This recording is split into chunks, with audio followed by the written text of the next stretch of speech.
Roll call, please. Mrs. Lynn? Here. Mrs. Guerrero-Numer? Here. Dr. Huntington? Here. Mr. Coffey? Here. Mrs. Stiff? Here. Mr. Kennedy? Here. Mr. Fitzpatrick? Here. All right, please stand for the Pledge of Allegiance.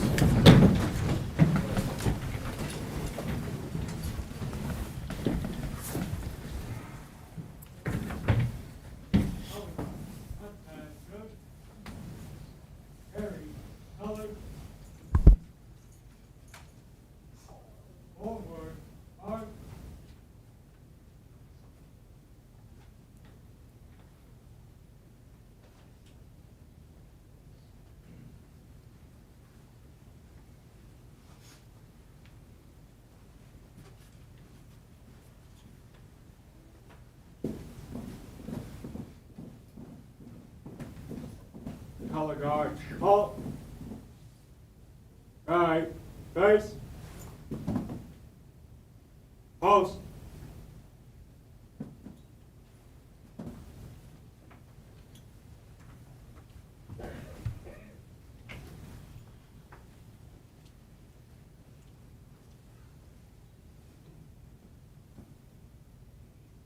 Place. Colors.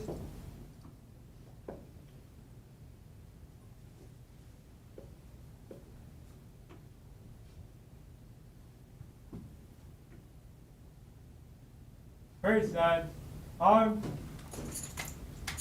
I pledge Allegiance to the flag of the United States of America and to the republic for which it stands, one nation, under God, indivisible, with liberty and justice for all. Order. Arms.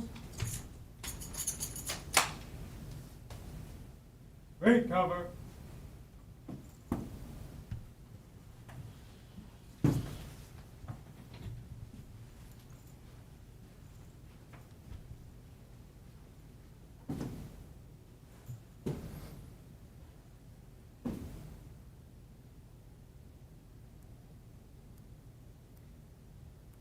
Outward, face. Forward, march.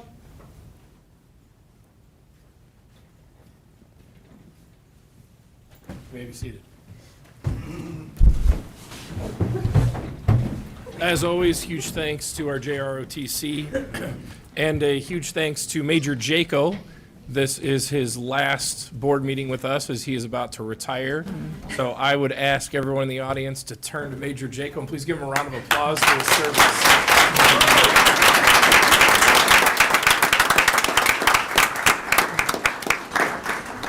Thank you very much. All right, we'd like to welcome all of our visitors. We have just a couple here in the audience. And for any of those of you joining us via live stream, move on to public comment on any agenda item. Ms. Rico, do we have any? We do, we have one. Mr. Brian Gordon. All right, you may come forward. Where do you want? Over here, make sure the microphone has a green light. That way everybody at home can hear you as well and not just stare in awkward silence. You have 3 minutes to speak. Please make your comments addressed to everybody. It's not a conversation, and we are happy to have you. Thank you. I appreciate being here. My name is Brian Gordner. I'm the director of the Three Rivers Education for Employment System here in Joliet. JT schools are one of the 12 districts in the region that I serve. And I wanted to come here tonight to thank you for your support of career and technical education and trees in general. We do a lot of professional development here in your facilities. But I'm most proud of the fact that I have walked through your schools with people from the Illinois, lobbyists from the Illinois Manufacturers Association, budget strategists from political parties in Springfield, a number of politicians, and the lobbyists for the Career and Tech Ed organization in general. You have programs to be proud of, and I thank you for your support and what you do for schools. I wanted to take a brief moment to thank Chris McGuffey for all he does for the programs. And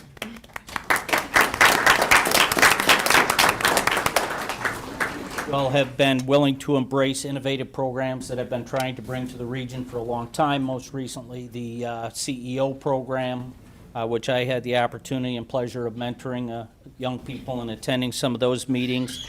And I wanted to thank Dr. Guzman. She is my current board chair and has been instrumental in bringing programs to the region. Most recently, certainly one of the things that she's been a driving force in is the summer internship program, which is not only benefiting your students, but a number of students from around the region. And I look forward to watching that grow. And again, wanted to just thank Dr. Guzman, Mr. McGuffey, and your board for your support of career and technical education.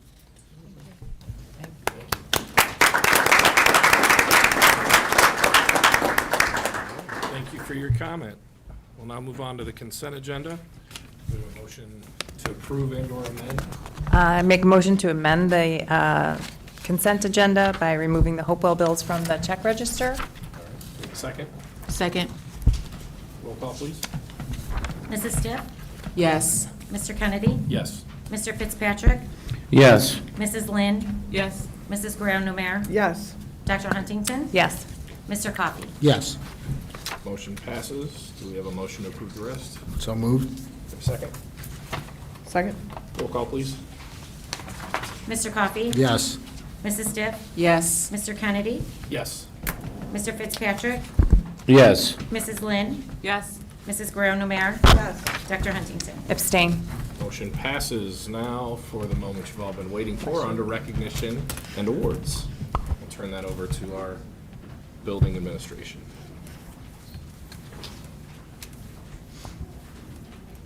Who was up first? Sure. Good evening and welcome, everyone. We have several recognitions tonight. We're going to start with the students from both the West and Central Campus who participated in the Will County Clerk's Office Student Ambassador and Election Judge Program. This is a fantastic program that's been going on for a few years that gives students an opportunity to learn more about the election process, spend time at a polling site, working throughout Election Day, and get paid for their services during that day. So it's a wonderful experience and learning experience for our students, and they're also providing a resource, or excuse me, a support for our community. So I'll start with the Joliet Central students who were involved. We had 2 students, both who served as election judges. When I call your name, if you could come forward. First, we have Jace Carmine.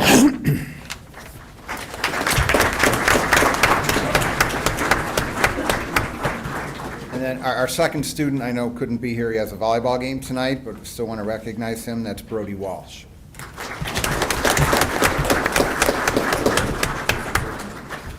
And for the West Campus, because we have a lot of recognitions, we're going to do them together. We have Grace Abbott, who served as an election judge. Wander Ankama, a student election judge. Ethan Apostolovsky, student election night worker. Elena Ardno, student election judge. Anthony Askew, student election judge. Madison Bannon, student election judge. Angela Beatrice, student election judge. Jalen Brown, student election judge. Yankoa Bowie, student election judge and election night worker. Leslie Combs, student election judge. Natalie Cordobo Castillo, student election judge. Kylie Daniels, student election judge. Emily Diaz, student election judge. Lino Gadara, student election judge. Marisol Garcia, student election judge. Yaresi Garcia, student election judge. James Gibson, student election judge. Taylor Greenwood, student election judge. Henry Harch, student election judge and election night worker. Trent Huey, student election judge. Diana Horege, Student Election Judge. Leanne Jones Scott, Student Election Judge.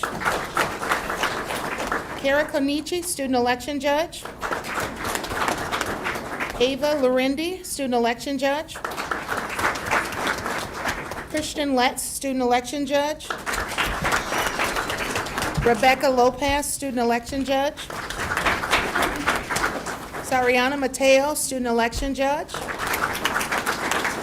Noel McClendon, Student Election Judge. Ashley Morales Batista, Student Election Judge. Cameron Moreno, Student Election Judge. Janae Muhammad, Student Election Judge. Sly Nana, Student Election Judge. Sophia Newgan, Student Election Judge and Election Night Worker. Brianna O'Connor, Student Election Judge. Natalia Olivio Cruz, Student Election Judge. Grace Orth, Student Election Judge. Gabriel Orth, Student Election Judge. Jada Osi Adu, Student Election Judge. Kevin Pateo, Student Election Judge. Lin Hang Ping, Student Election Judge. Olivia Prout, Student Election Judge. Sierra Purchase, Student Election Judge. Gavin Rodriguez, Student Election Judge. Iris Rosa, Student Election Judge and Election Night Worker. And Zola Torres, Student Election Judge.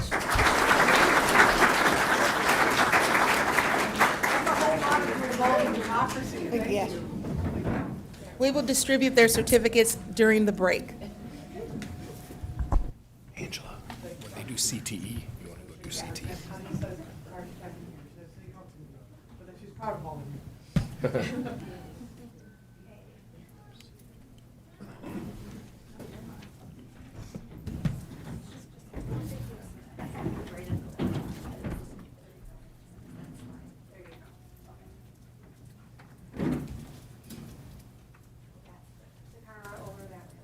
There you go. She's trying to hide.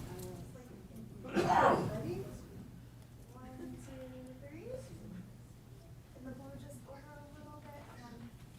So that it's not easy. Yep, we're good. We're good. Ready? 1, 2, 3. Perfect. And any parents and family who would like to come up? Now is your time. I invite you. I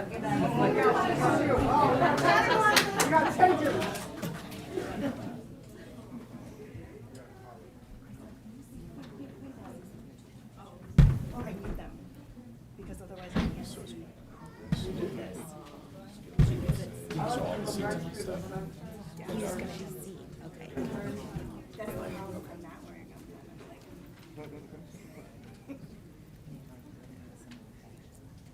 Consolidate.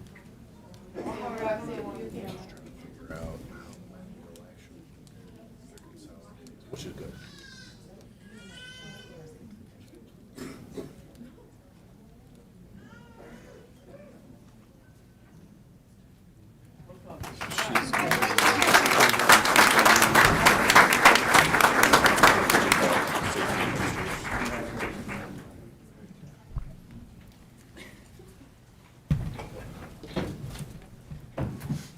Next, I'll invite Chris McGuffey, or is that correct, to do Skills USA?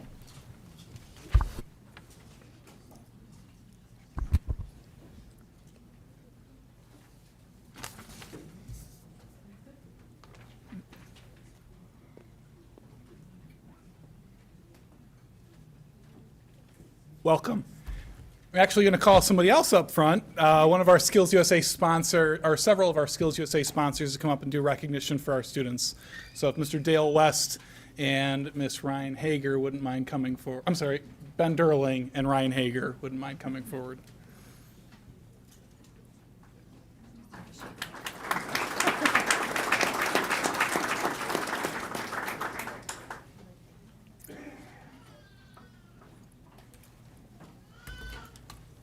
Good evening, everyone. My name is Ryan Hager. I teach culinary arts and child development at Joliet West. As a lead Skills USA advisor there, it gives me great pride taking this moment to recognize the outstanding achievements of our Tigers who qualified and competed in the Skills USA State Championships. Skills USA is an incredible organization that allows high school students an opportunity to exhibit knowledge and expertise in career and technical education. At State, students' time was spent showing off their talents and dedication in each of their respective fields. I'm honored to have shared their journeys. My co-advisor, Noah Fabris, and I were truly impressed with our Skills USA competitors this year.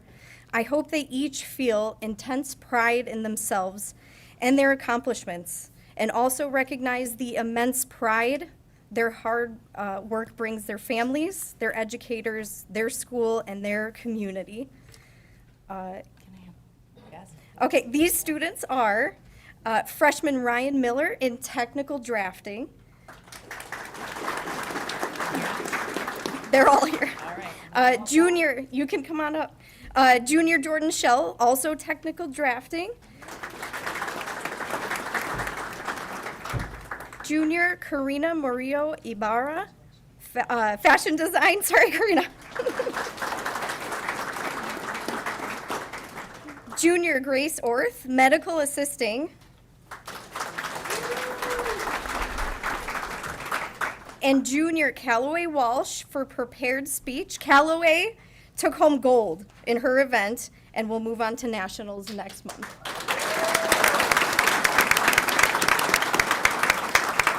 Congratulations, Tigers.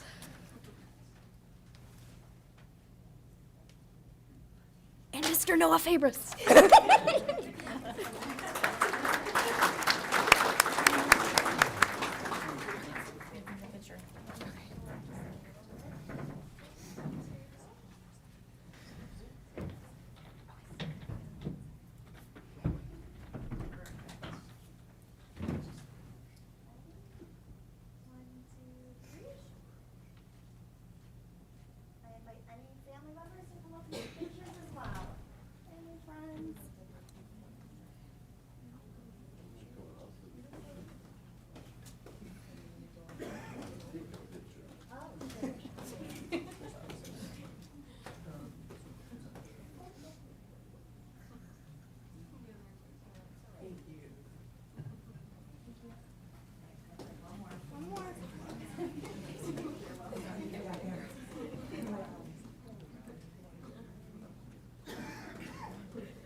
Congratulations.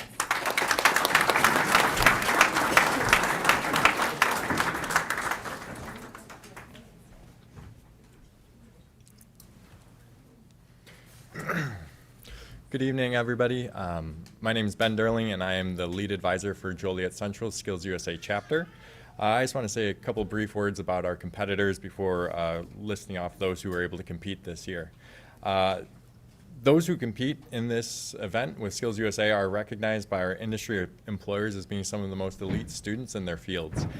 Being able to compete at this event gives our students the opportunity to demonstrate what they have learned and what they're able to achieve through our schools here at Joliet. And so I'm very proud to announce these competitors, some of which who competed at the regional level, others at state level, and then those who I call last would be the competitors that placed third or higher in state this year.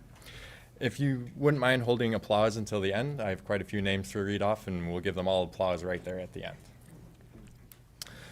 Haris Alvarizo Velasquez, Christian Bernal, Giovanni Bocelli, Omar Hernandez, Jasmine Martinez, Angela Montoya Aguilan, Leo Smith were all our regional qualifiers. You guys can come on up.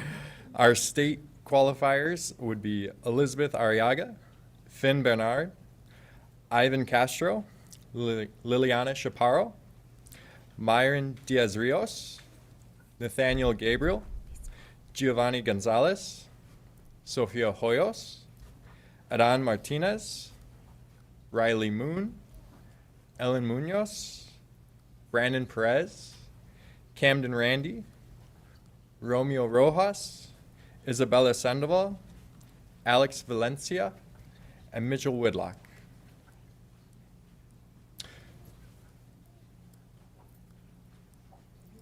The three following students placed in their respective categories. Osiel Lara, second in technical drafting. Juan Rosiles, third in technical drafting. And Tyler Rollins, third in welding individual. Please give them all a round of applause.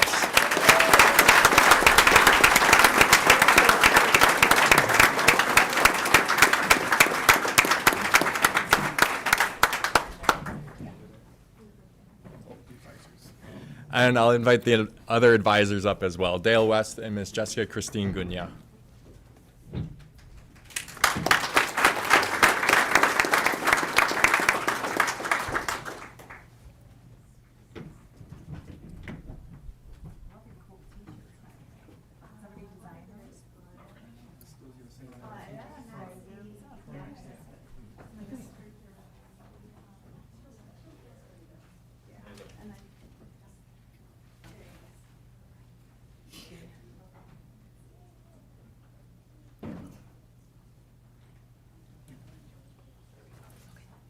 All right, ready?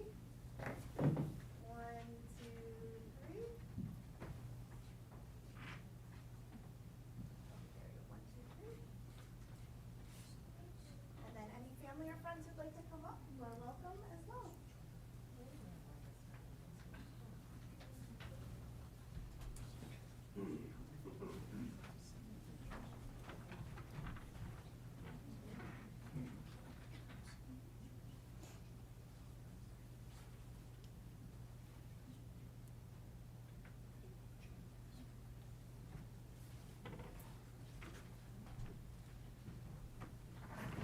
Congratulations.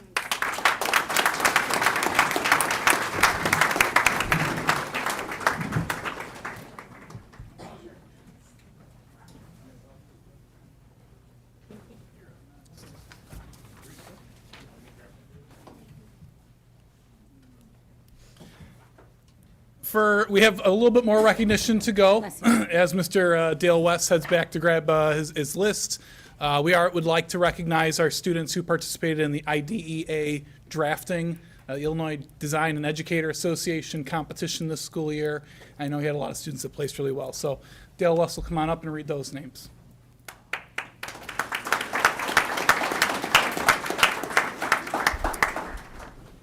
Good evening. My name's Dale West. I teach at Joliet Central High School. I teach Orientation to Technology and our Engineering and Architecture 1, 2, and 3 classes. If I could have the following students come up. Ellen Munoz, Juan Rosiles, and Oziel Lara, and Atlas Ritchie, please.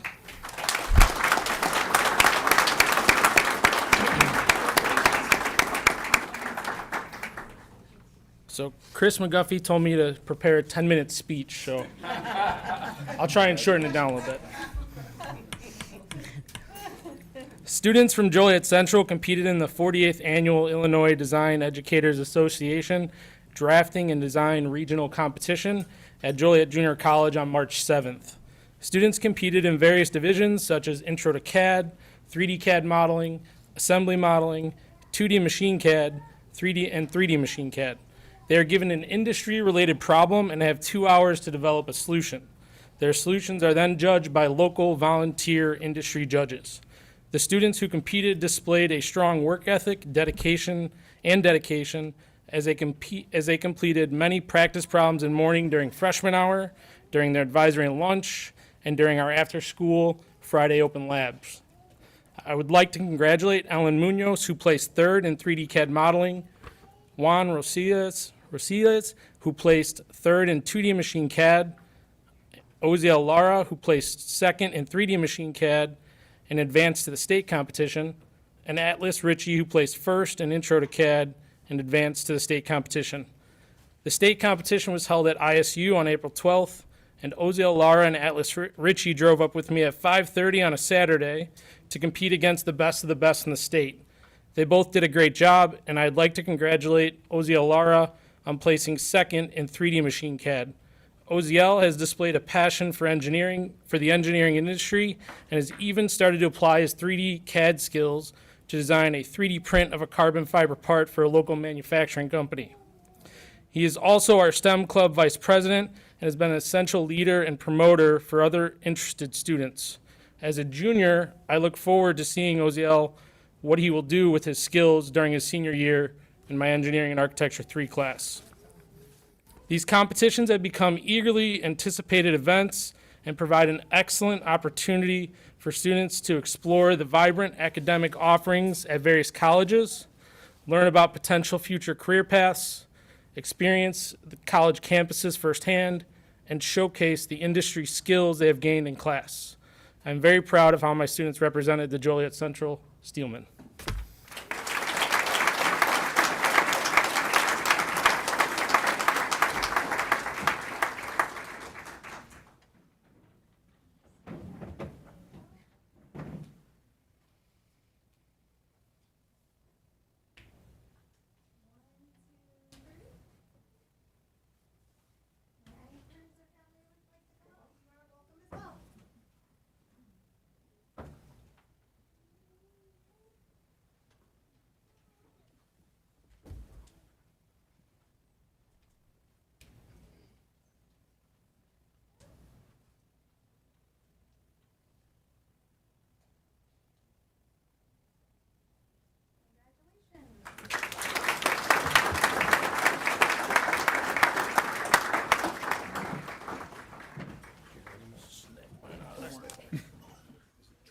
Yep.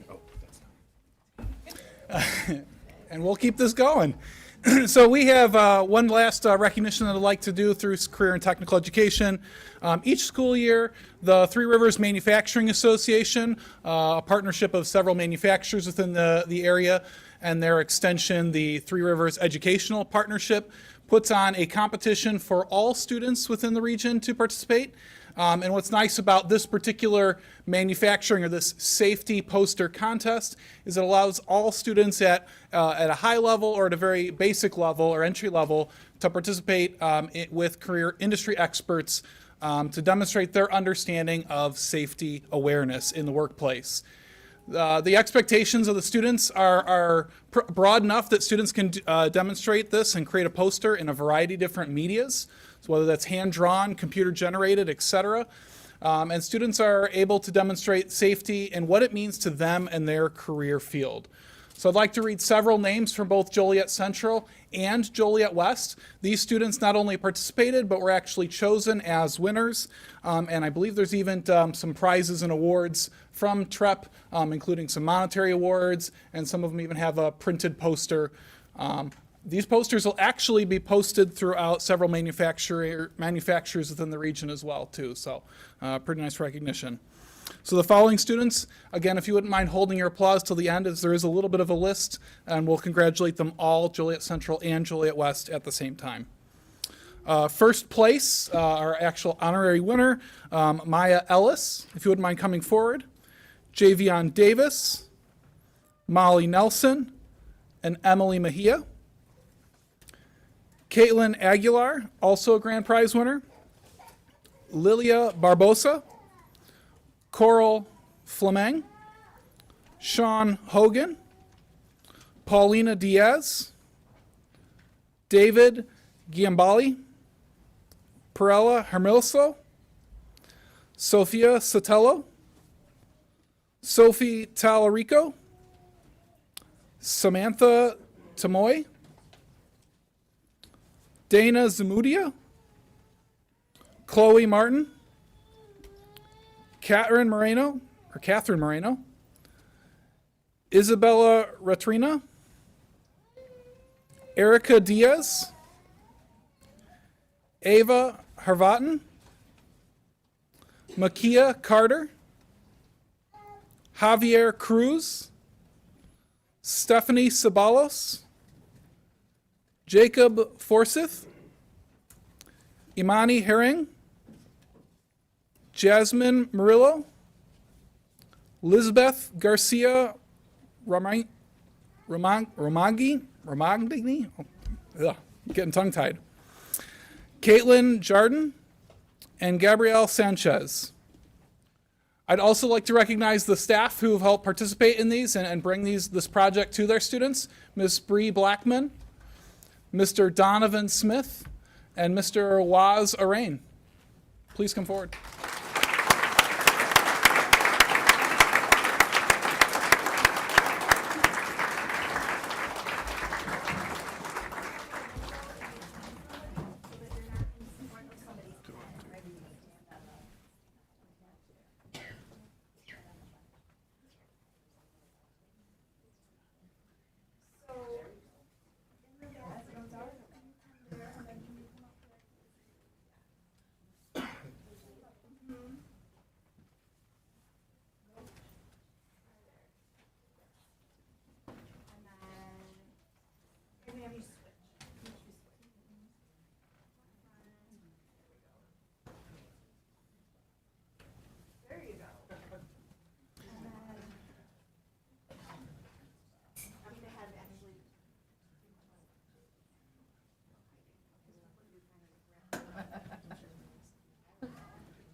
Okay. Everyone make sure they can see me. If you're in the front, you might need to go down a little bit. There we go. Everyone can see me. Scooch up a little bit this way. So that you can go up there. Okay. Sorry guys, lots of people. All right. Everyone can see me, yes? Okay.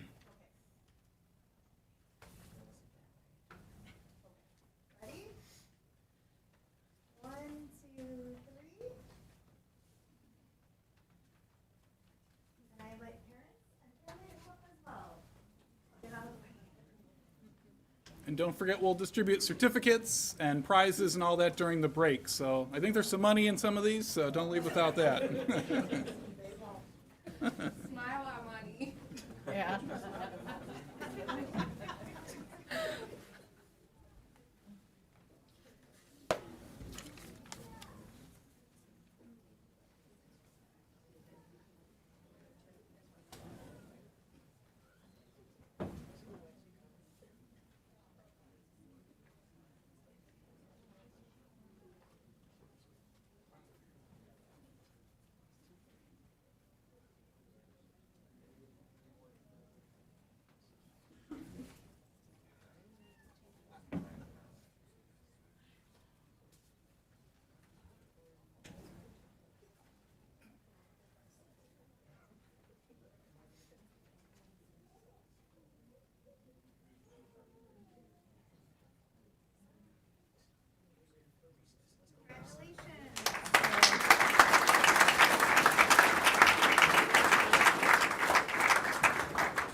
I will ask Brett Markham to come forward to do recognition.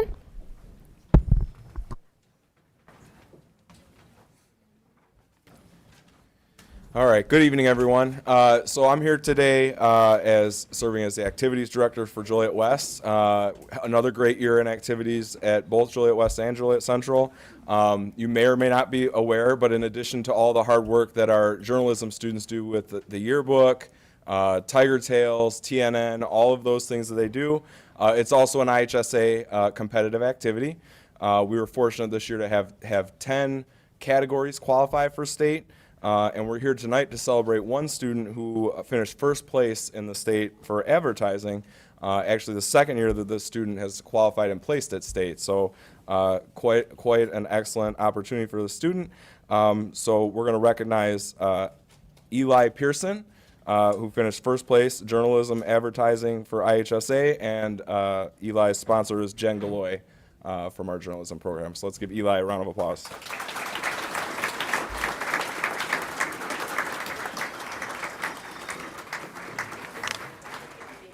No? Oh, okay. I'll take it for him. Okay. I think we still have to take a picture, Jen. Two of you.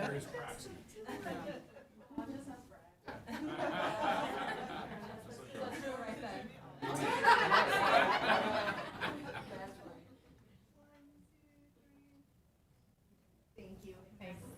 Thanks.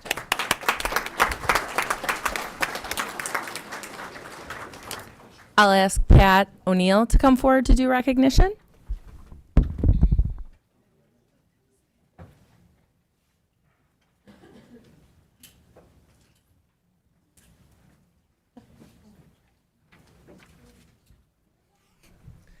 Good evening. Good evening. I couldn't hear back there very well, so I'm going to try to use my teacher voice and project a little bit for everyone.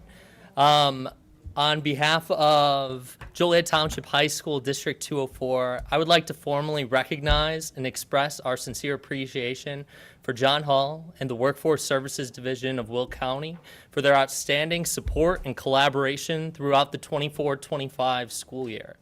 Mr. Hall played a critical role in organizing and delivering impactful job fairs at both of our Community Connections events held this year.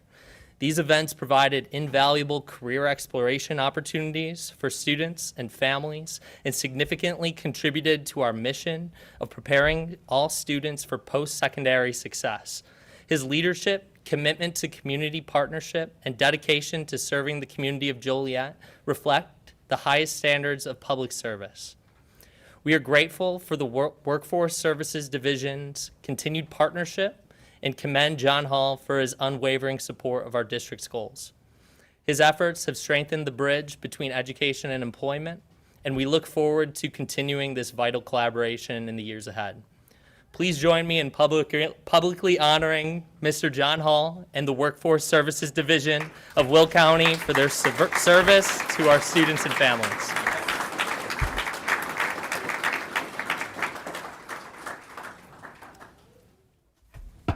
This is for you as well, but maybe. I'm gonna need that tonight.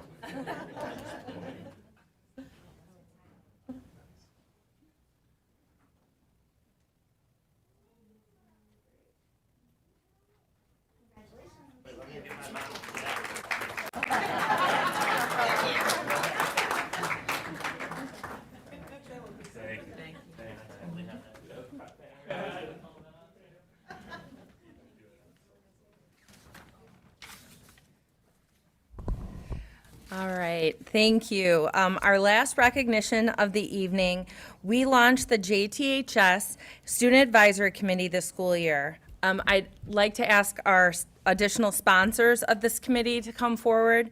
If you're able to be here tonight, Christine Schlishman, Shelley Clark, Nuris Moffitt, and Marcy Flores. I know some of you are here, so.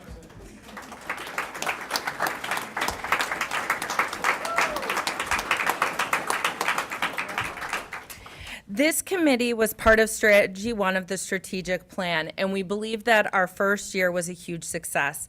We met throughout the year during school improvement early release days when all the other students went home for working lunch sessions focused on open dialogue, collaboration, and meaningful feedback. We had a large number of students attend each session as well as a high level of engagement. The committee identified key areas of interest and concern throughout the year, ultimately shaping their final presentations to JTHS administrators, and it was almost the entire administrative team, focused on facilities, student behavior and discipline, and safety and security. Students were also honored with a certificate of recognition from State Representative Natalie Manley from the state of Illinois' 104th General Assembly House of Representatives. The certificate acknowledged the students' valuable contributions to district policy and program development by ensuring authentic student perspectives are heard and considered at all levels. I also want to recognize these students tonight for their leadership, commitment, and advocacy. When I call your name, please come forward, and as with some of our last recognitions, I'm going to ask that everybody hold their applause because it's a long list. Okay, so, all right, now come forward. I saw a lot of you here tonight. So, Daniel Bautista, Paul Coffey, Justin Crawford, Zoe Diaz Paredes, Tristan Duarte, Alexa Encarnacion, Gianni Flores, Jaden Flores, Lino Gandara, Emmanuel Guzman, Helene Hammer, Bryn Hertzman, Layla Howard, Javian Jaramillo Riviera, Eric Asai Holomna, Isabel Juarez, Jesus Lara Soto, Camila Leal, Isaac Lozano, Bodie McGinnis, Noah Magnuson, Adam Martinez, Lily McDougall, Anna Moreno, Grace Orth, Nathaniel Palacios, Lydia Pitts, Autumn Powell, Melissa Ramos, Abigail Schreiner, Natalie Schuster, Jordan Shell, Brady Vasquez Lopez, Gabrielle Villanueva, Haley Wright, Ernesta Zavala, and Juan Zavala. Can we give them a round of applause?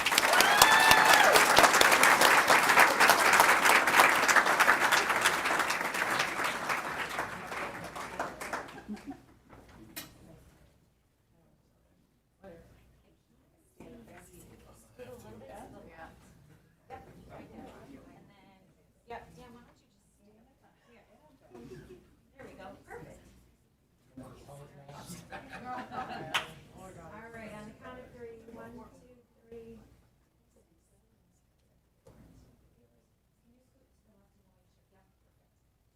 Ready? 1, 2, 3. No pressure. Okay.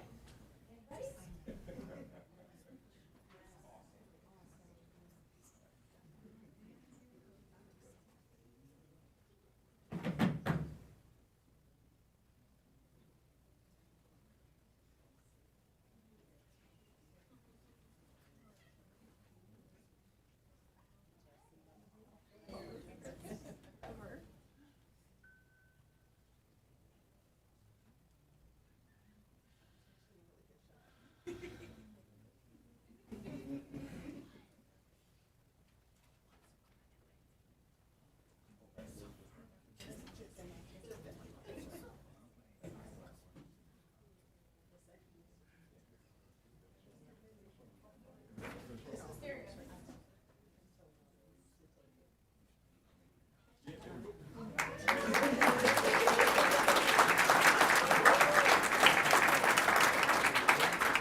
All right, at this time, the board is going to take a brief recess to come out and congratulate all of you on your hard work.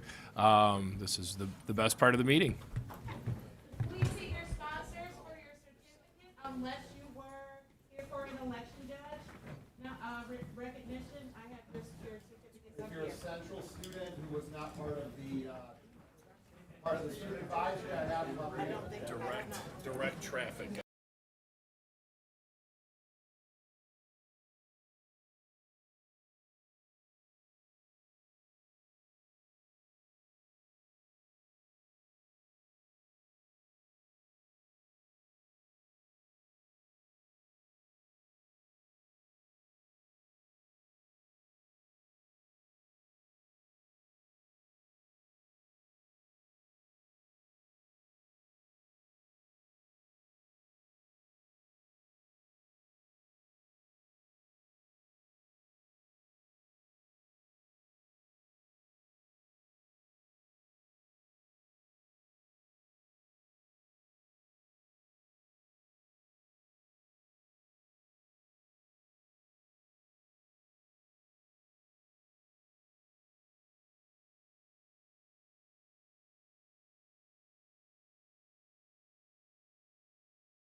we're going to move into our superintendent reports. So I'll hand that over to Dr. Guzman until we get to the e-learning hearing. At this time, we don't have any communication or legislative updates. All right, then we'll head into the e-learning hearing. A public hearing is being held for Joliet Township High School District 204 to adopt e-learning days in lieu of emergency days. School districts may adopt a resolution to utilize e-learning days in lieu of emergency days. The number of e-learning days may not exceed the number of emergency days in the approved school calendar. After adoption by the school board, the district's e-learning program must be verified by the Will County Regional Office of Education prior to implementation.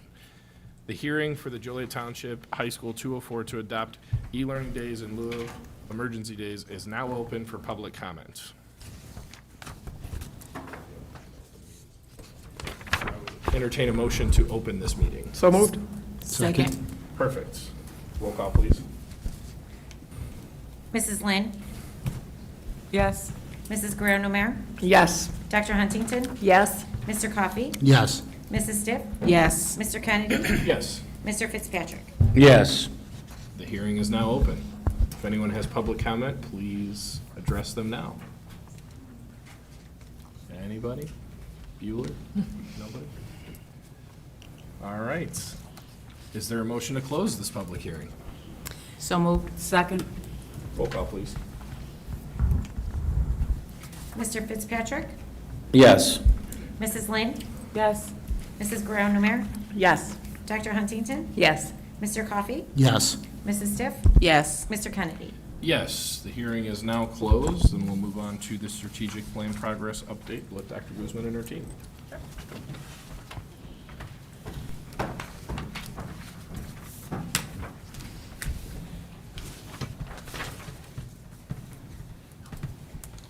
I first want to thank all of our administrators for standing in the back while we did recognition, and now they're all here now.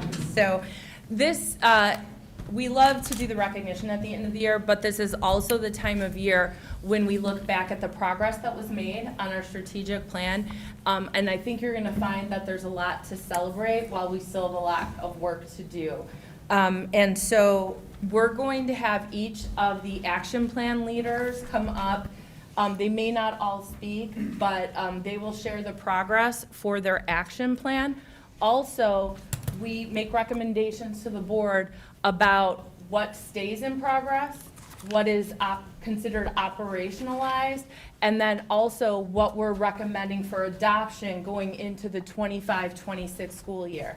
I always get a question about what does it mean to be operationalized? That does not mean everything is perfect, but we're on our way to implementing all the steps or most of the steps of that plan.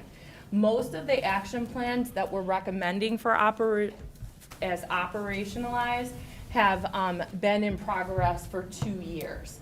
And so after each portion of the action plan, we'll give the board opportunity for questions for that particular segment, and then of course at the end too. And then as the board knows, you can ask any questions throughout. But before we get started, I just want to thank our administrators for their leadership that they have taken on these various action plans. They're the leaders, but they also utilize our staff to do this work. So I also thank the staff that's been involved in this because this is a lot of work. So as we look at our strategic plan, well, let's see. Yes. So as you know, the strategic plan was adopted in December of 22. And then the Board of Education adopted the first action plans in the spring of 23. And so we really have completed at this point almost 2 years of progress of a 5-year plan. So when we look at the strategic plan, you can look at it in its entirety always on the website. But if we want to just summarize the 4 strategies, strategy 1 is about equitable educational experiences. Strategy 2 is about organizational structure. 3 is attendance and academics. And then 4 is about district resources. And so that helps us just organize our thoughts. And we have action plans in progress in all the strategies currently. So I'm not going to read this list to you, but these are the current action plans that are in progress. So currently, we do have 10 action plans in progress, but what we found with strategy 2.2-2 is it was so large, we broke it up into special education and then English language or multilingual plan. And so those are broken up and they have different leaders as part of each. So when we look at strategy 1, Shelley and Christine were part of this strategy. Yeah, come on up. See, we're going to model it. So they were part of this strategy along with myself. The specific result for Action Plan 1.1 was implement a comprehensive approach to authentic community engagement, which will result in increased trust between the school and community and improved outcomes for all student subgroups.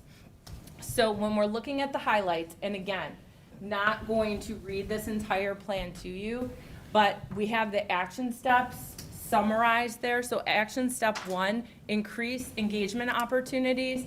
Those were the various engagement opportunities that we had throughout the year. We had good attendance at these things. One of the things that was new this year too was our partnership, the joint vaping initiative and press conference at the beginning of the year.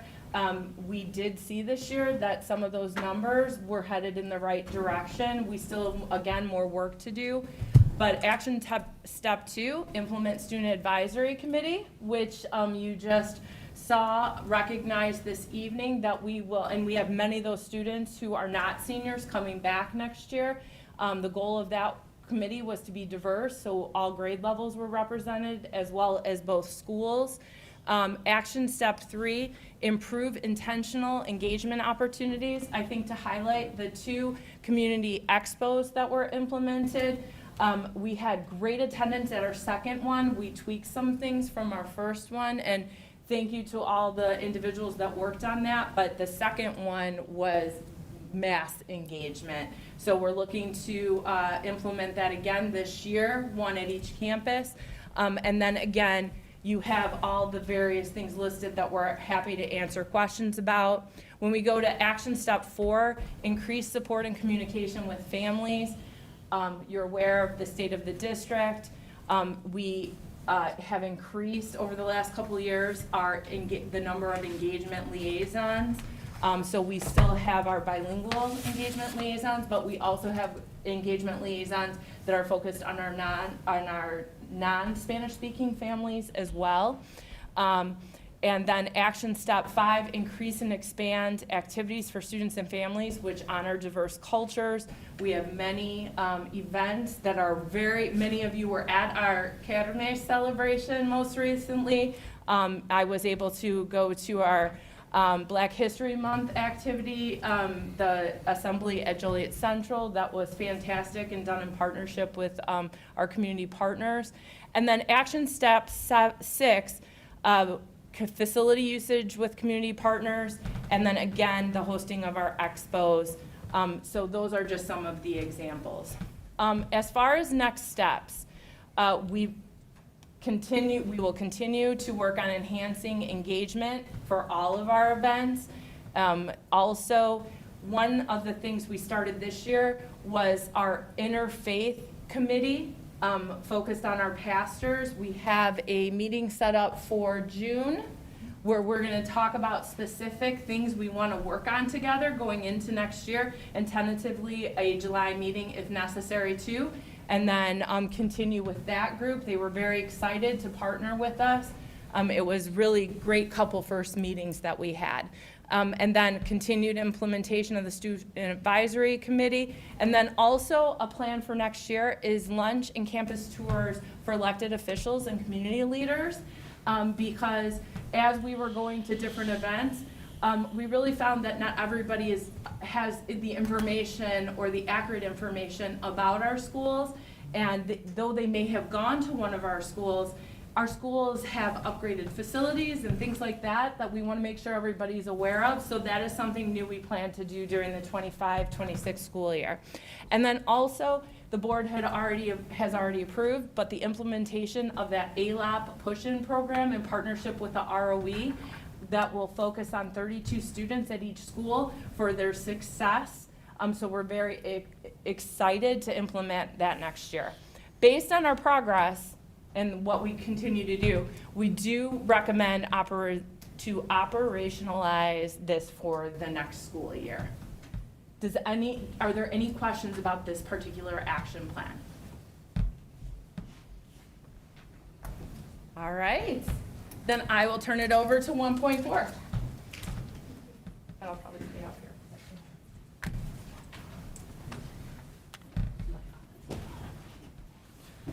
Good evening.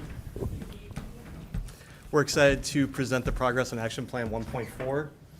You may remember that we had a more detailed presentation on 1.4 at the February board meeting. Tonight we'll provide some highlights. So essentially I just want to ground us again in strategy 1 with our focus on an equitable educational experience. And the specific result here for 1.4 is to establish the instructional and academic identity of the school district, to increase the focus on holistic student development and preparation for post-secondary success and a variety of career pathways. And I'm going to hand over to Chris McGuffey. He's going to go through some of our progress highlights.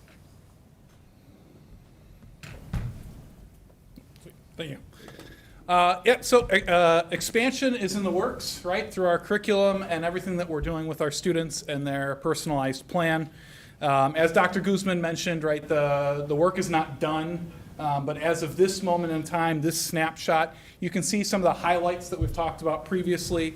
Those would include additional courses, opportunities for students, additional dual credit opportunities, internships, including credit for students participating in an internship, the implementation of our instructional norms and philosophy with our new staff, as well as our veteran staff, and the addition of our curricular audit tool that we'll implement this summer through curriculum work.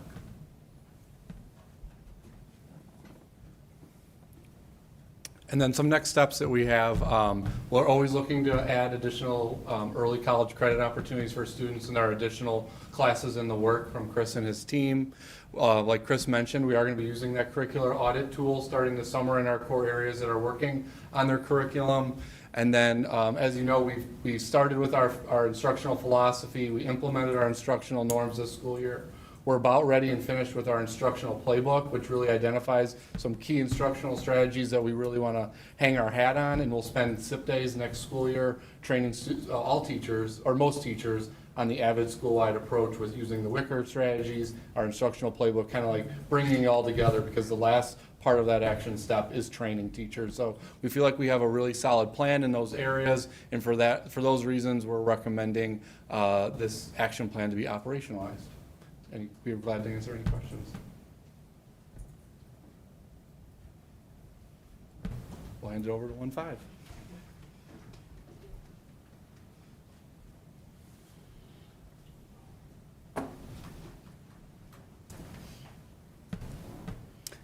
All right. Good evening, everybody. Brett and I are the co-leads for Action Plan 1.5, which is implementing a holistic approach with restorative practices in the classroom and some of our processes with a discipline throughout the district.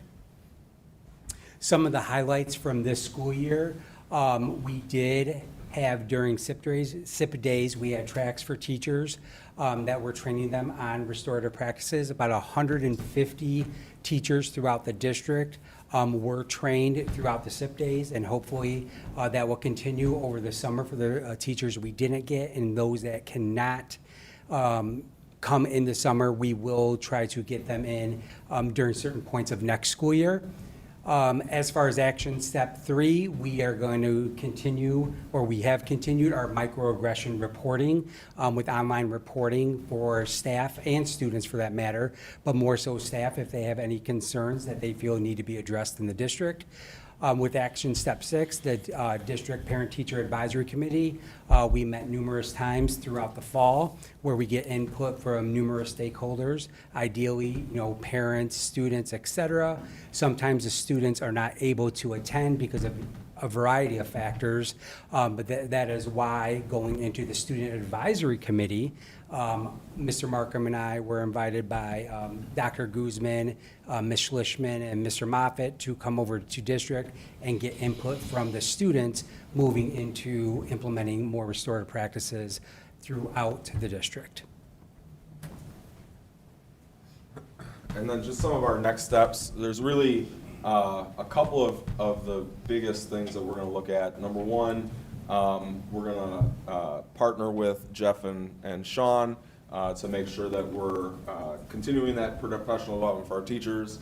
And then the two big changes that we're looking to do next year, we're going to adapt the parent-teacher advisory because we leveled the handbook this year. That was a major lift from this strategic plan. We're going to incorporate some data review into that committee and then bring them back in the spring to just look at first semester data and have a conversation about that. Hopefully get some really good feedback. And then we're going to also partner with the special services administrators because there's some overlap between 1.5 and 2.2 at looking at interventions for students beyond just the Catalyst program. So, and if there's any questions, we're happy to answer those. With all these plans, what are we doing to help the absentee situation? I think the principals will talk about that there in 3.2 is attendance, and then we're coming back in July, and we'll talk about some of that in that presentation with student behavior and interventions.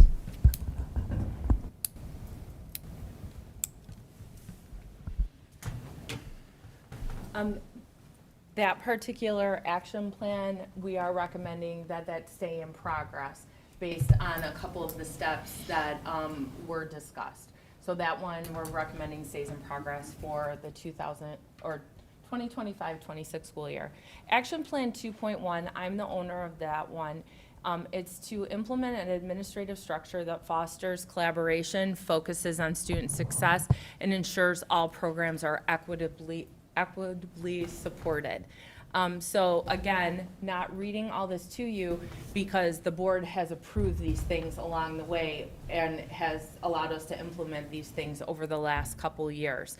And so, as you know, we did look at external and internal and external data, and then there were multiple positions that were recommended or were changed slightly, renamed, the job descriptions were reviewed.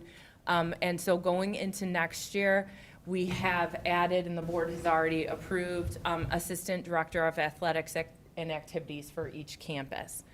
As far as next steps, and I'm very excited about this, but we're going to create and implement a year-long administrative orientation program to provide additional support for administrators new to their roles. We've always had support for new administrators, but we're going to model it after what we do with new teacher orientation, where it's year-long, there's topics. We're going to look at a couple books, and then also administrators that are currently in their roles could opt to join that as well. So that's something I'm excited about going into this year. Summer DLT, professional development regarding positions, leadership's roles. Every summer, we have a summer projects list. I think right now it has 73 things on it, our running list each summer. So we've all looked at that and reviewed that and know what our tasks are. Continue work on the administrative handbook. And then again, continue planning for the 2025-2026 school year and beyond. So while I'm recommending that this particular action plan is operationalized, we look at our staffing and our leadership structure every year. How our demographics are changing, how our needs are changing. Meet with the administrators each year individually to get their input, what's going well, what they would look to improve upon. Those are some of my favorite conversations, actually, each year that we have. It takes a lot of time, but I appreciate their honesty and their input. And so, are there any questions about this action plan? And I just want to say, we have the best administrative team, so, as evidenced by all of them here tonight. And so, action plan 2.2, this is the multilingual services portion. This one? It To the right? Yep. Good evening, everyone. I am the new addition to this team. It was it's been led by my colleagues here, Paul Oswald and Mayor Valdez, and Natalie Lopez is not able to meet us, but she's here in spirit. Our plan really gets to how can we develop a program and continue to offer a program that offers the support necessary for multilingual students, our growing population of multilingual students, to get to that graduation rate, an increased graduation rate, but also to explore post-secondary opportunities for them as well. So to give you some of the highlights, this year we brought together a core team of teachers that was exploring ways to develop curriculum and to look for ways to differentiate and bring some high leverage instructional practices to different core areas. But more importantly, to elevate some of our collective capacity so that we could understand what strategies could be effective, whether it was a newcomer or a long-term EL. From that work, we explored also ways to bring those strategies to the classroom, and so some of the things that we discussed in a larger group through our strategic group were recommendations that were brought to you previously. One of them was how do we bring instructional coaching and a bilingual social worker to West Campus so they could mirror each other. Both schools could have identical programming. Part of bringing an instructional coach was from that work that we understand that our teachers need a partnership as our multilingual population gets larger, and so it's imperative that they have somebody they could try some of these instructional strategies with. The other part of our work was the development of just a different approach to our parent engagement, which was to identify those first generation parents, specifically freshman parents, and bring them together and offer them opportunities to learn more about our system, our school, and our educational system overall, plus to visit some post-secondary universities. The last two parts is the Excel program, which was a brand new pilot, which we understand that some of our students enter our district with some needs, right?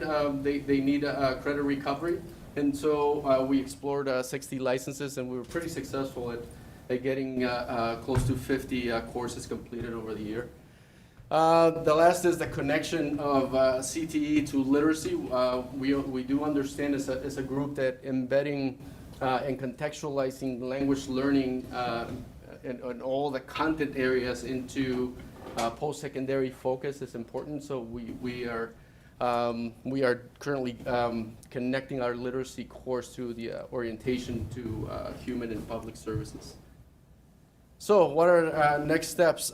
Is the creation of an ILT that looks at the entire program, not only from the standpoint of curriculum and what we can bring for our students to get them to that goal, but also to bring more professional development, targeted professional development, and provide also more opportunities for our parents to engage with us, to build relationships. And then obviously the reason for creating an ILT is so that we can continue to evaluate the program and see where we're going and bring more data to you in the coming year. So our recommendation at the bottom is that for the action plan to remain active for the next year. Are there any questions from the board? I just have one about the parent engagement. Are you seeing a dip in some of our families due to the attitudes in the political realm right now, wanting to come in and participate in That's a great question, and I think we were all fearful that we would see that, but just judging by our last two opportunities, we didn't see a decrease. So in fact, we were pleasantly surprised at the expo rate that were there, and then we recently last weekend had a trip to the zoo, just for those families that attended 4 of the 6 opportunities that we had. So. Yeah, I can tell you that it was more than I've seen in any other districts, and part of that is the work, as Dr. Guzman mentioned, is the work of everyone that is called and made a connection with the family, so it's huge. So more direct contact to get involvement phone than like calls. flyers and things Phone like that? calls. No, okay, thank you. I think too, it's because of the trusting relationships that our staff has built with families. Our parents, I would say specifically in our bilingual program, trust the staff within that program. And they're very thankful of the work that the district is doing, but the specific people are doing. And they want what every parent wants is the success of their students. So they show up, and we've been very excited by the pictures of the hundreds of people that have gone on the college visits. But I do think it's the work of the staff building that trust and really authentically and genuinely showing support and care for our students. Any questions? Thank you so much. Thank you, guys. Our other side of 2.2, which is our special education leadership team.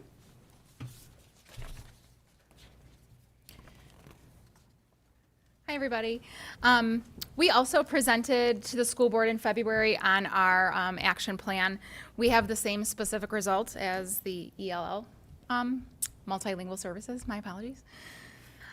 So what we've been focusing on is expanding our programming. So we will be implementing our resource model, or kind of expanding our consult model to include a resource class. And working with Diane and Jeff and Sean, we're going to be incorporating the AVID strategies and our instructional norms into that resource class. And then what we're going to continue to focus on is, again, the expansion of programming, working with Brett and Steve, as he mentioned. And we want to continue our professional development to ensure that our IEPs are legally compliant and that they're supportive of students. So we are also recommending that this remains in progress for the next school year. Any questions? Oh, sorry, Carla. Okay, thank you. Thank you so much. Our next action plan team, I believe, is 3.1.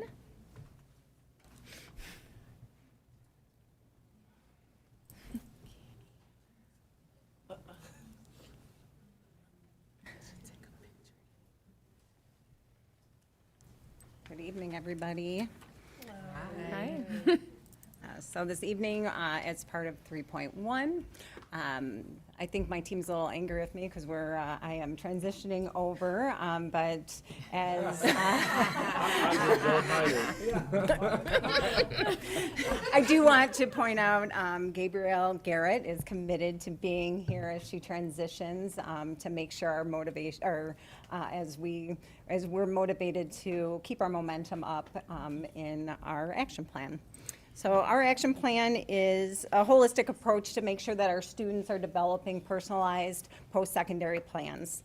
And I know a question was proposed earlier about how are all of these plans impacting our attendance, and all of them are in some sort of way, but I did want to point out, when students understand what their why is and they have personal hands in developing their why they're coming to school every day, that will increase their attendance as well as their academic performance when it's directly related to their post-secondary goals.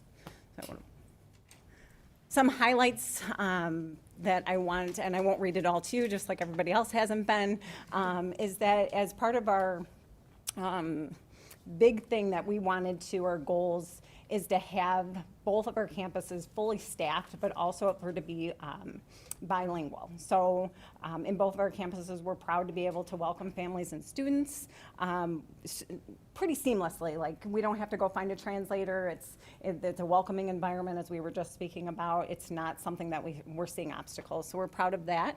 Another highlight is that we've been able to increase our post-secondary activities. We're getting students out into the college and campuses, workplace environments. We are also into our trade shows. So the exposure to getting them in places that they may not have had that prior to 3.1 in our college and career, as well as our school links. I know you've heard a lot about school links in the last 2 years. We continue to roll that out, get that in the hands of all of our students as well as our parents. We're going to continue that progress, and I'll let Andre talk about next steps. Thank you, Julie. Good evening, everyone. So our next steps for our action plan here, I want to start with our post-secondary planning and assessment team. And this is key to our work because they're the team that is comprised of different stakeholders within the school that allow us to come up with the plans to help our students in the best way. So no longer is this just living in the counseling department. This is the responsibility of everyone. And so as we move forward, we are looking to expand our uses of school links, which this is our first year, and I think I speak for the whole team that has been very successful. We love school links, and it's definitely given us an opportunity to take our expertise to the next level. With that being said, one of the tools in school links is a tool called the personalized plan. This plan will allow us to basically have a working document of what we need to do to create that post-secondary plan for all students. And the good thing about this plan is that it is accessible to everyone. So every student will be able to see their plan, their teachers will be able to see that plan, and their parents will be able to have access to that plan. We still have a lot of work to do to create that plan and make it something that is beneficial for everyone, but we're on the right track. And we're going to start that plan at the beginning of next year. And with that being said, we look to continue this strategy on into the next year. Any questions for Action Plan 3.1? Thank you. Thank you. Action Plan 3.2.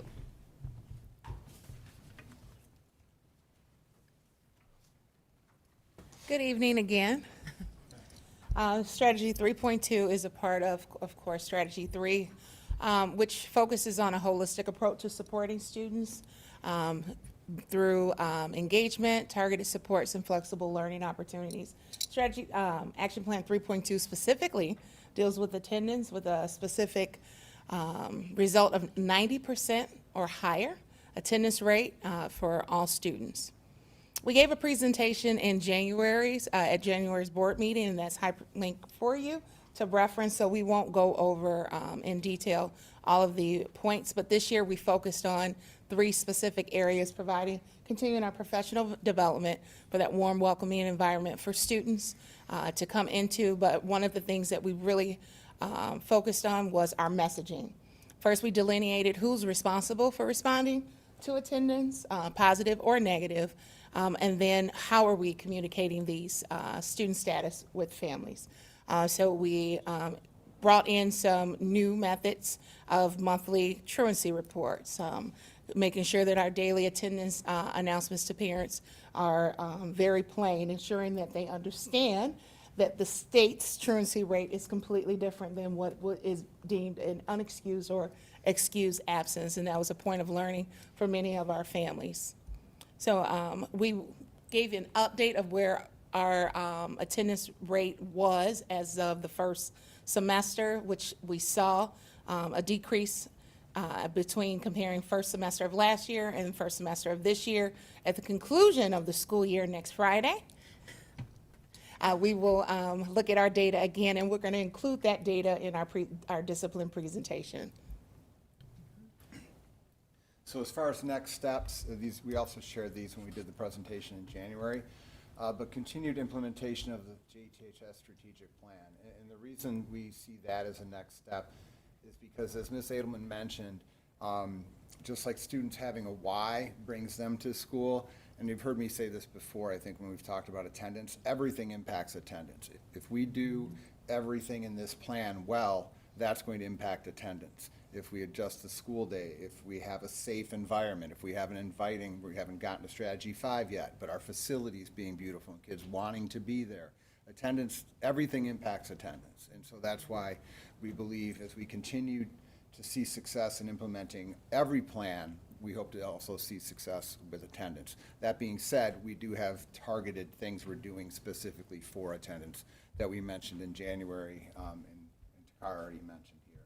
Ongoing monitoring of attendance data, again, Takara referenced that. Even though we look at end-of-year data, we have done a much better job with all data, but including attendance, of doing it in a more ongoing, consistent basis to see how we're doing. And then continued alignment of administrators' growth goals focused on chronic absenteeism. So just as a reminder, all administrators at the buildings have a growth goal in their evaluation that is tied to decreasing the chronic absenteeism rate. So it's just something that is attached to our evaluation because it's that important. So with all that being said, our recommendation is that this action plan remains in progress for next year, because although we are making movement in the right direction, there's still a lot to do. I have a quick question. So ongoing monitoring of attendance data, I'm assuming we're going to have another meeting with updates, and we're going to talk about what that data is showing us and then interventions that are being implemented based on that? Yes. Okay, thank you. We plan to incorporate it into the July presentation with discipline and everything else. That data, we like looking at it at the end of each semester, but we thought it makes sense to be part of that presentation. Any other questions? Thank you. Action Plan 4.2.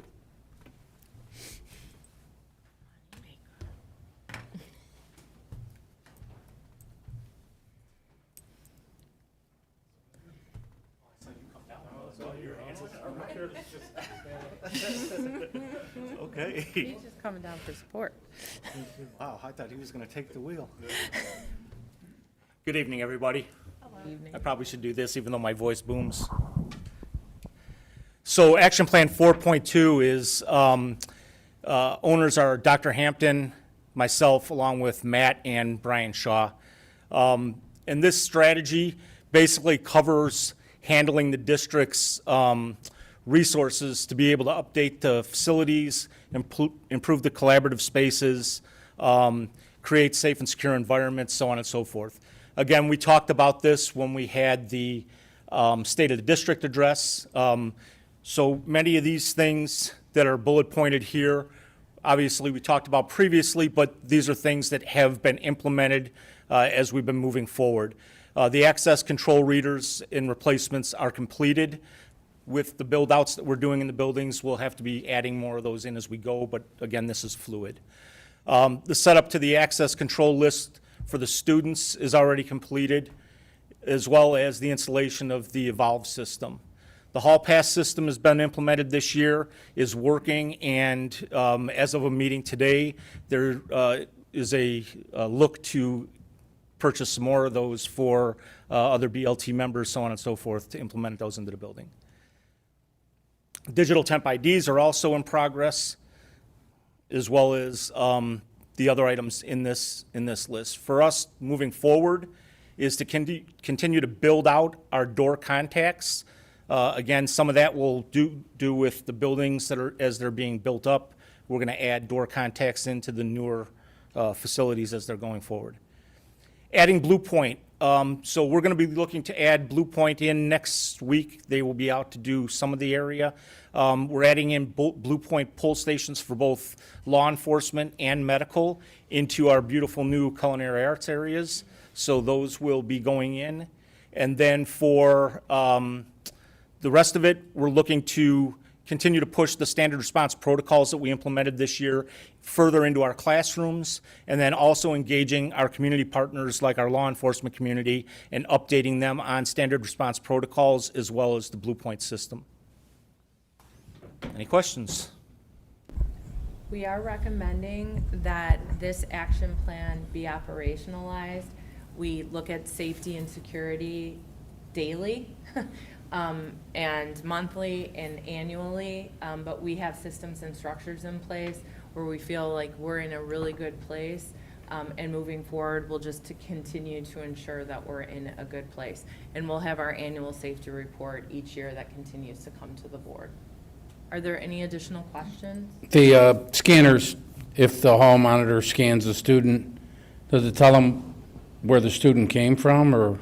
Yeah, great question. So the hand scanners, when they scan the student's ID, it gives the information of what class the student should be in, if they are in fact on a pass and how many minutes are left on that pass, and then what class they should be proceeding to next. The implementation of the temporary IDs that we started this year, now that we have the badges, kind of like we do for the visitors when they come in, we now have those as temp IDs for students, and those are also scannable with those hand scanners. What if the student doesn't have his ID with him? They're able to manually punch in the student's ID number and pull up the yeah. information off Infinite Campus. Yes, sir. Thank you. Thank you. Action Plan 4.3.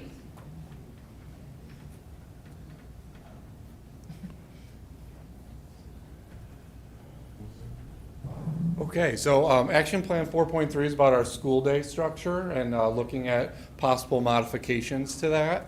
Oh, I pressed the wrong button. Oh, there we go. All right. This was year 2 of this action plan. So this year, year 1, we worked with a large group of stakeholders from, all teachers, parents, students, a huge group. This year was really about making sure that our plans and recommendations were compliant, they were logistically possible, and then getting more specific by visiting other schools that do things like flex time and really kind of developing these plans, because once you identify the recommendations, you really kind of got to get serious about how this looks and like doing more research and all those things. So that's what we did this year. As you can see, that we kind of checked a lot of those boxes and we saw what was possible and how this would look at JTHS. So some of the highlights, again, is that we looked at the contracts of school districts that have implemented these things, similar things, and kind of how they work the language of that. We even just met today. We're talking about different tiers of support and how those different interventions would look like for flex time.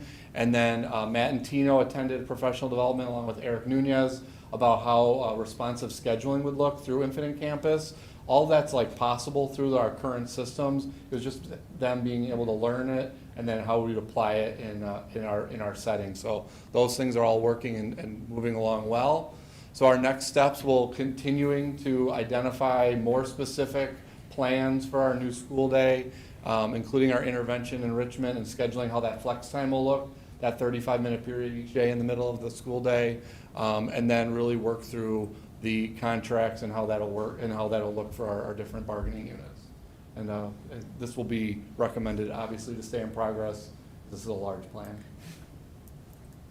How does the flex time help, say, with kids that are struggling with the reading and math and all that?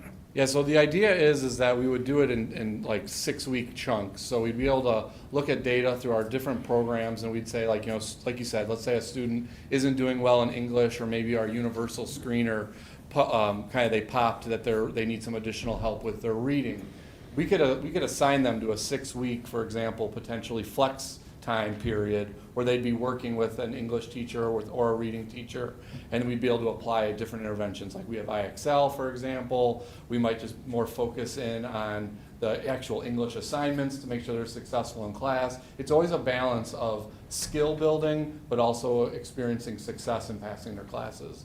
So that's does that answer your question, how that would look? So what if they have the flex time and they don't want to do something, anything?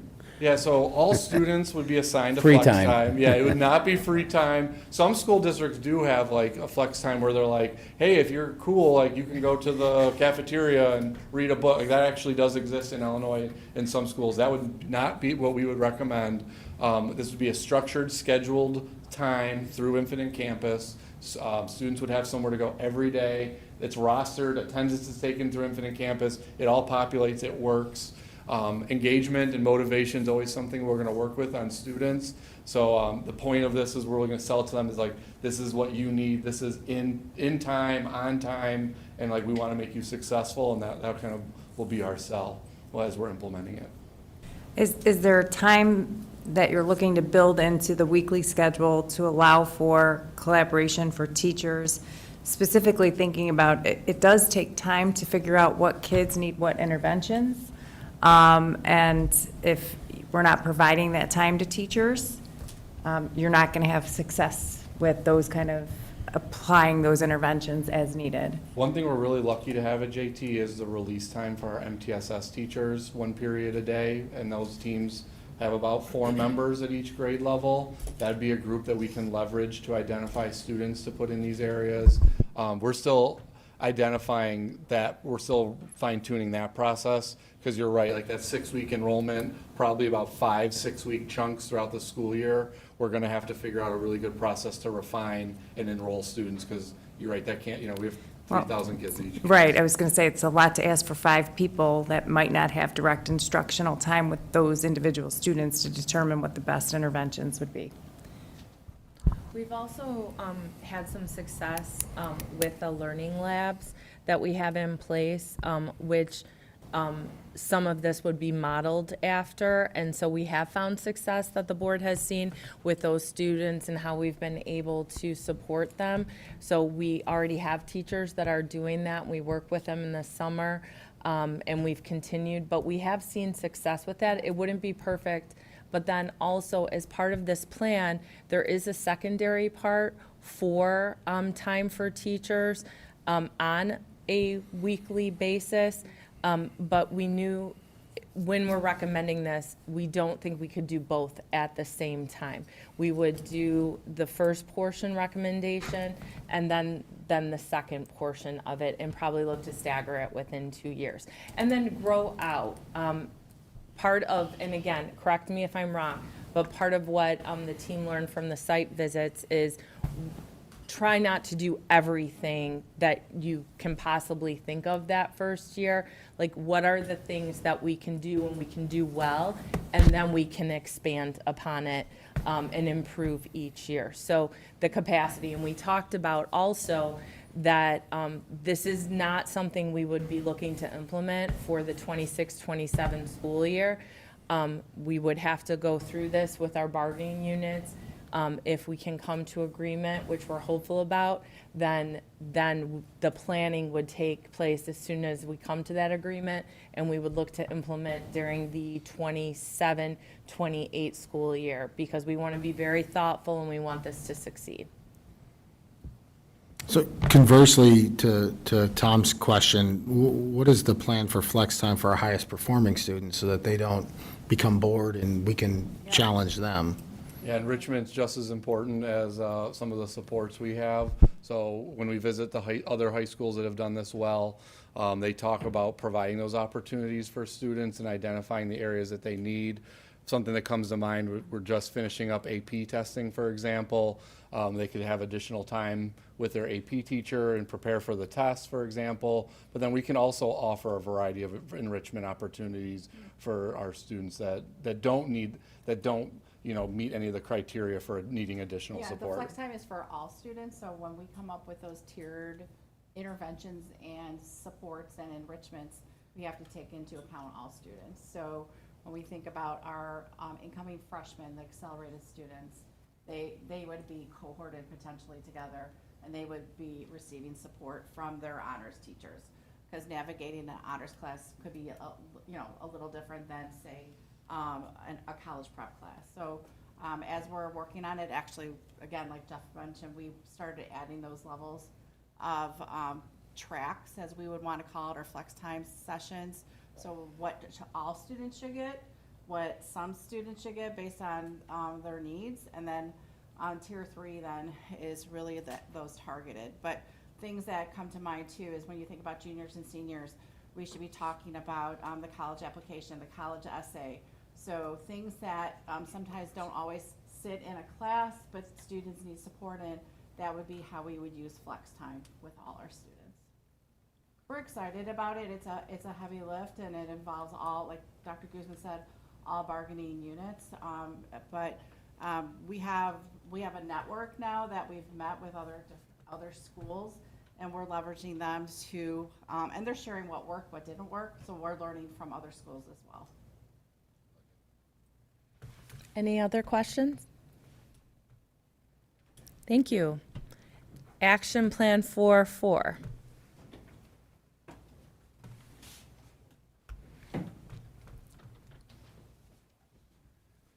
Good evening, everyone. Good evening. That's right. Action Plan 4.4, we've all heard it a lot. It's a very important part of our district, and it ties into everything else in strategic plan and the action plan. The goal is to maximize the district's resources to update our facilities, improve collaborative and functional spaces, and develop creative programming. Our specific result is to leverage and modernize all of our physical spaces and to maximize the functionality and create flexible, collaborative, and inclusive areas for all stakeholders. Action Plan 4.3, next steps, and all of this is ongoing constantly. It's a living plan, so we are always developing more specific plans for all of our flex time stuff that's, oh, I went backwards, jeez. There you go. I was like, wait a minute, I know we're part of everything, but not that part. So, as you know, the plan was approved by the board, and the action steps are addressed through the facility plan. And we've seen this a lot, and it's, like I was saying before, it's a living document. So we are constantly evaluating and reevaluating with construction, our construction team, our administrators who have been awesome through this entire process, along with the teachers and staff who have contributed to how we're going to do each step. We don't just, take it from an executive level. We try to get everyone involved, so that's why sometimes it changes. And we're doing some of phase 2 now and some of phase 3 now, and we're finding the best time to do everything the most efficiently for our district to get us to where we need our facilities and our spaces. Is that it? That's my slide. That was it. So we're recommending that this plan be operationalized. Any questions? Okay, sorry, it's been a long day.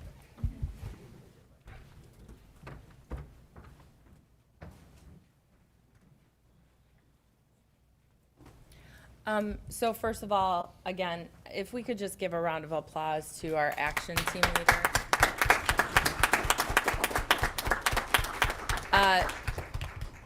The work that they're doing on the strategic plan is in addition to the work that is in their regular job descriptions. And it's always, just like it was fun tonight to recognize all the students and the teachers and the success, I think it's important to note the success that we can see just in the last year and then overall in the last 2 years. In this district, we have used the strategic plan since its inception in 2001 to really improve what we're doing in the district. And the things that we're able to accomplish, you saw those things come to fruition tonight with the Skills USA competitions, with a number of kids that are being successful in both academics, activities, and athletics. And so it's just really, really exciting. And it's because of the work that's being done. So in addition to the action plans you heard about tonight, we had recommendations that obviously we'll ask the board to take action on in a moment. Some of those we're recommending stay in progress, some operationalized. We have 8 action plans that have not been adopted yet.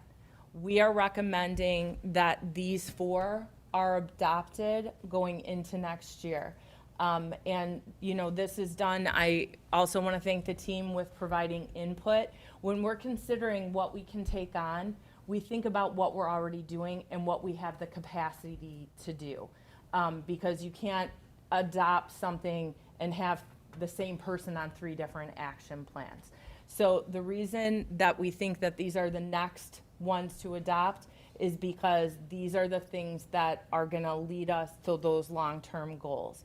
So Action Plan 1.2, establish organizational procedures which are inclusive of all stakeholder groups and work to address current practices which result in disproportionate negative outcomes based on race and culture of students. And the action, all of those are within your packet as well, the specific steps. 2.4, build social, emotional, behavioral, and academic support systems for successful transition to JTHS. We have some things that we've already started, so this is just looking at those action plans and picking up where we're at and then bringing those to fruition and conclusion, and hopefully we're gonna see that translate into more success for our students.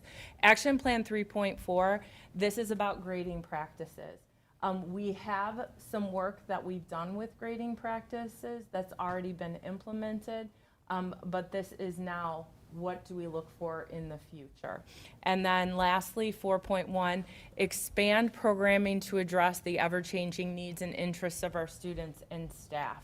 And so again, there's specific action steps that are associated with each of these specific results that came from the action planning team. And you know, upon approval, then we'll have 4 that are left for us to do or adopt over the next couple of years. Does the board have any questions about any that we're recommending for adoption? All right, then with that, we thank you. We're happy to answer any other questions, but again, this work is done because we have awesome people leading this work. So, thank you.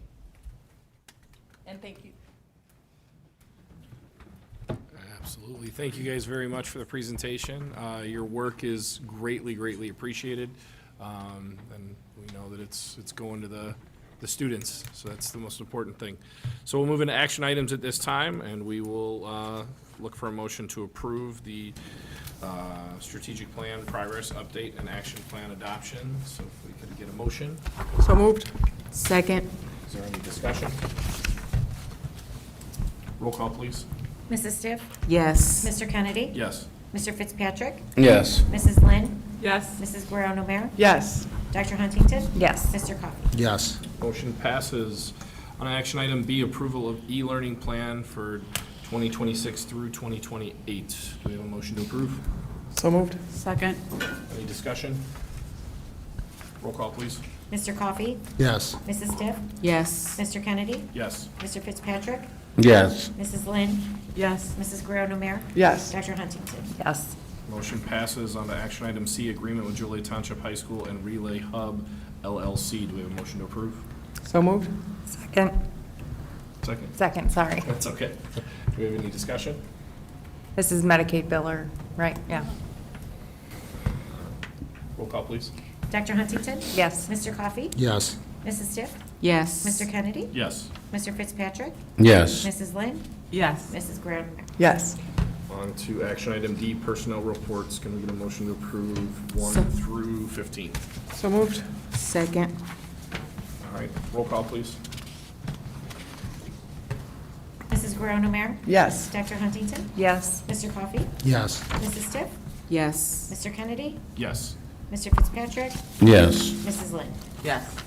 Motion passes. Before we move to action item E, there are some people who just approved tonight, so Dr. Guzman's going to introduce them. Yes, I would like to welcome, and since they're new staff, I may not say their last names correctly, so we'll, hopefully you'll correct me, but we have Miss Marciante, did I say that correctly? Yes. Who is going to be a fax teacher at Joliet West. So congratulations and welcome. And she has her parents with them, so as a parent, we welcome you too. And then we also have Miss Duda, who is going to be a science teacher at Joliet West. So welcome to both of them. All right, so we're going to move on to action item E, student discipline. We'll turn it over to Mr. Coffey. After receiving and deliberating the information contained in the hearing officer's report, the Board of Education is charged with deciding whether moving the child from his or her learning environment is in the best interest of the school, what the rationale is for the specific duration of the recommended expulsion, whether all appropriate and available behavioral and disciplinary interventions were exhausted, and whether the continued presence in school would either A, pose a threat to the safety of other students, staff, or members of the school community, or B, substantially disrupt, impede, or interfere with the operation of the school. The Board of Education must then convene into public session to formally vote on the motion to expel if the expulsion is the consensus arrived at during executive session. I make a motion under case number W242518S to expel until June of 2026 with placement determined by the IEP team. I second that motion. Roll call, please. Mrs. Lynn? Yes. Mrs. Guerrero-Numer? Yes. Dr. Huntington? Yes. Mr. Coffey? Yes. Mrs. Stiff? Yes. Mr. Kennedy? Yes. Mr. Fitzpatrick? Yes. Motion passes. That concludes our action items. We'll move on to unfinished business. Does anyone have any unfinished business? Hearing none, we'll move into new business. We have a few policy updates. There are obviously a list of policy updates. I provided a summary to the board. If you have any questions about these policy updates, please let me know. Otherwise, we would be recommending them for approval at the next board meeting. Thank you. All right, then we'll move on to board reports. Does anybody have any board reports? I was pleased to attend the retirement celebration at the Jacob Henry Mansion, which was lovely. I was fortunate enough to be allowed to have a seat with one of our retiring bus drivers, who was really nice to meet. It was a really nice celebration. Nice. Yeah.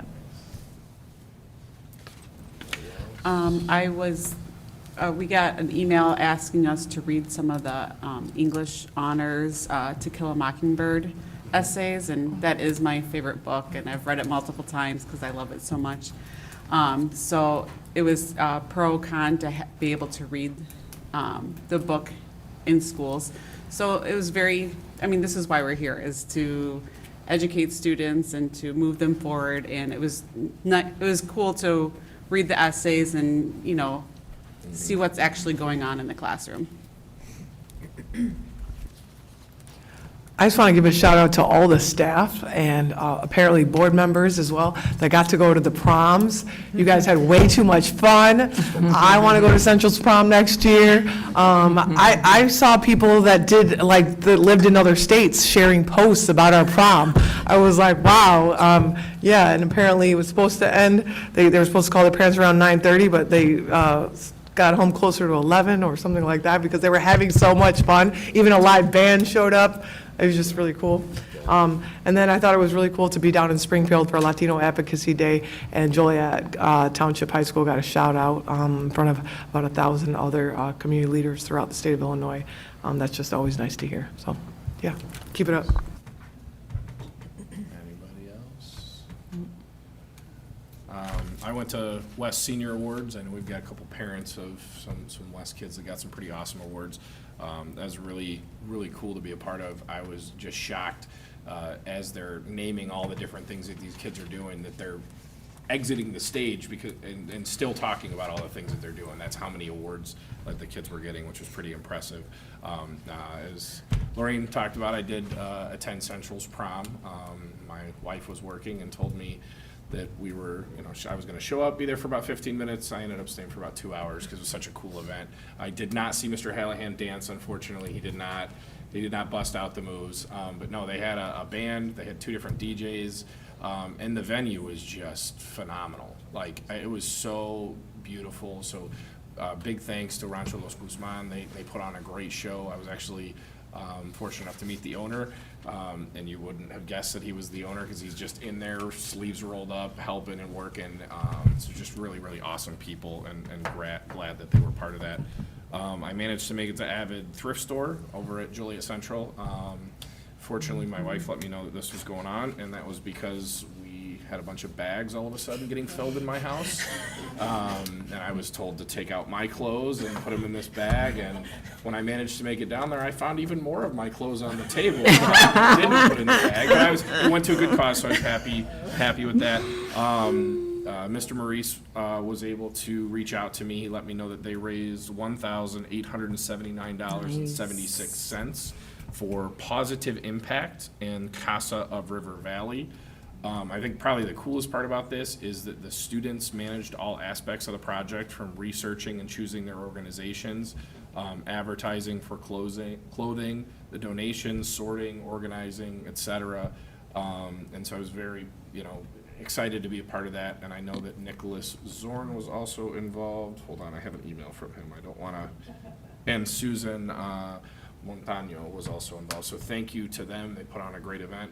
And then I happened to be driving a U-Haul actually down Larkin Avenue that evening and saw this big event going on at Joliet West that I thought that I should come back and check out, and it was for the West Band. It was a fundraiser, which was a pretty cool thing. I saw Mr. Markham down there. They had a taco truck, which was, that was probably the main reason that my family and I showed up. We wanted to get some tacos and hear some good music and support the band.